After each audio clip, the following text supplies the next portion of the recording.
Yan, okay na. Ito yung remote niya. So, patayin ko na mga bossing. Okay naman. Malakas naman. Yan. Nilagyan ko kasi ng remote to. So, okay mga bossing, yung solar setup natin. Gumana naman lahat. So, yan na po. Yan na po yung solar panel natin. Mga bossing. Yan o. 100 watts. 18 volts. Okay. So, ipakita ko yung setup natin. So, ito na yung sinetap ko. Kompleto na to. So, ito yung battery natin. Yan. Okay, 2SM. Battery ng mga sasakyan. For demo purpose only. Tapos, meron tayong breaker. Breaker para sa solar to mga kasama. So, mga bossing, nakapatay muna to.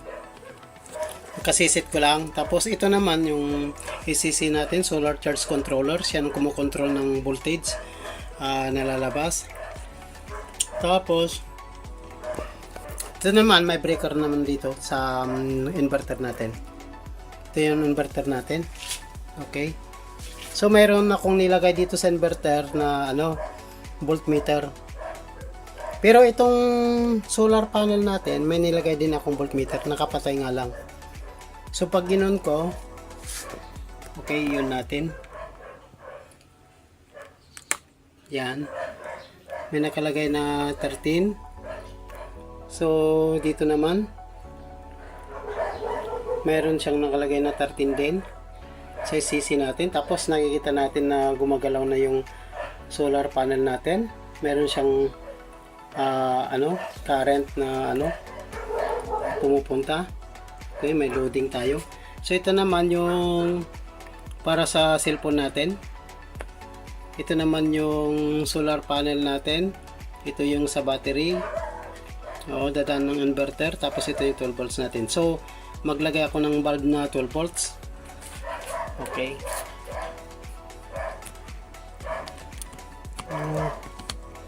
I-set ko muna. So, ito na yung 12 volts na natin, bombilya. So, try natin. Okay. Meron din akong ginawang electric fan na 12 volts din. I-try natin mamaya. So, ito. Dito, 12 volts to. Okay. Ito yung 12 volts natin. Dito. Yan. So, okay siya sa 12 volts.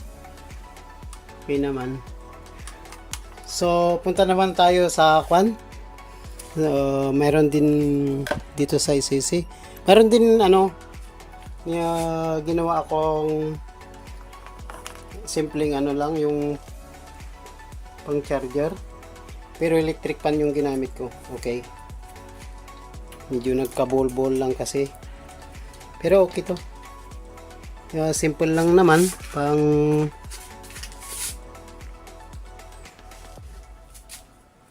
so dyan, pag sinaksak ko to, magkakaroon yung electric pan natin na 12 volts pero 4.5, pero kaya naman. Yan. Ganyan lang siya. Yan, pabilis yan. Yan. So, ibig sabihin ito, itong wire na to, bali 12 volts. 4.5 volts ito. Dito banda, pang charger. Pero okay naman siya, oh. Gumagana naman. Okay. So, okay na tayo dyan. So, punta na tayo sa yan, pinatay ko na. So, punta naman tayo sa inverter. Okay. Ito naman yung inverter natin na ginawa ko. Okay. So, mayroon namang kuryente doon. So, i-try natin. Dito naman. So, mayroon siya. Okay. Okay, mayroon. So, 100 watts ito kaya pwede natin lagyan ng ng electric fan. Kaya hanapin ko yung electric fan na 220. So, ito yung electric fan ko na 220. Okay, so dito ko isasaksak. Iyan, yun yung okay, sasaksak ko. Dito banda. Yan. Yan tumunog.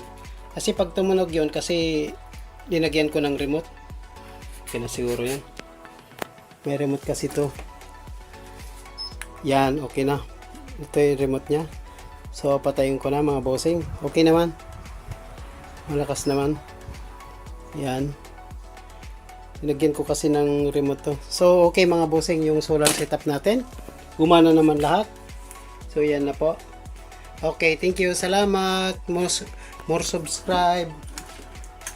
Okay, subscribe na lang po. Thank you, thank you. Yan po yung setup natin. So withdrawing plan ko na lang po. Okay, thank you. Okay, so ito yung drawing plan natin sa setup natin. Ito yung panel natin. Okay, solar panel. Solar panel. 18 volts. 100 watts.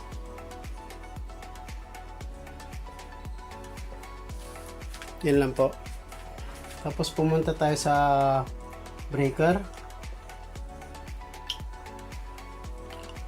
So negative, positive.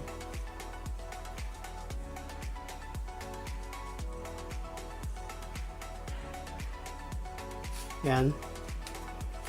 Okay, yan na po. Naglagay ako dito ng breaker to. Negative pa rin dito. Tapos positive dito. So isisi natin. Isisi. Okay. So mayroon tayong kwan dito. Kalagay ng butas na 6.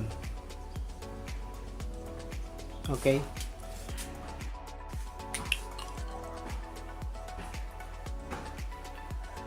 Positive, negative, positive, negative, positive, negative.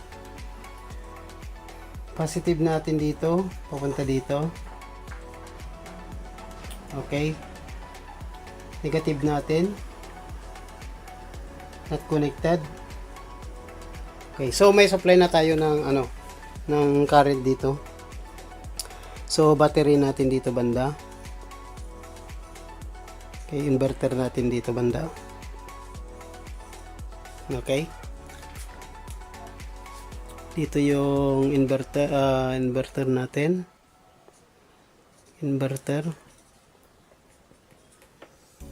Tapos ito naman yung outlet ng 220.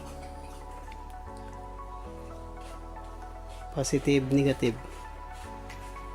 Okay, kuha. So dito naman tayo kukuha ngayon. So negative muna. So pag ganun si negative. Okay. So si positive. Not connected. Okay. So ganyan lang mga kasama. Tapos naglagay ako dito banda mga bossing ng dito sa terminal na to ng voltmeter. Okay. Meron tayong voltmeter dito. Okay. Tapos naglagay din ako dito ng voltmeter dito. Okay, lagay ko na lang dito mga bossing ha. Yan. Voltmeter din.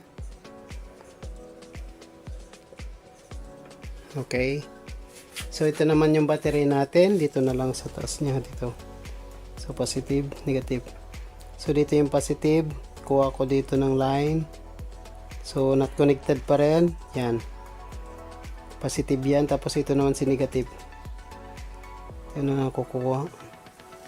Okay. Yan lang po yung setup natin. Si negative yan.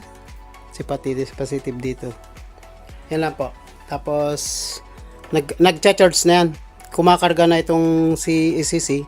Solar Charge Controller. Kinakargaan niya itong battery. Okay. Yan lang po mga kasama. Okay, mga bossing, thank you. More subscribe. Okay. Salamat po. Okay, so isulat ko na lang dito yung battery. Okay, tapos ito naman yung inverter. Meron na pala doon. Inverter. Tapos battery dito. Okay, more subscribe. Thank you.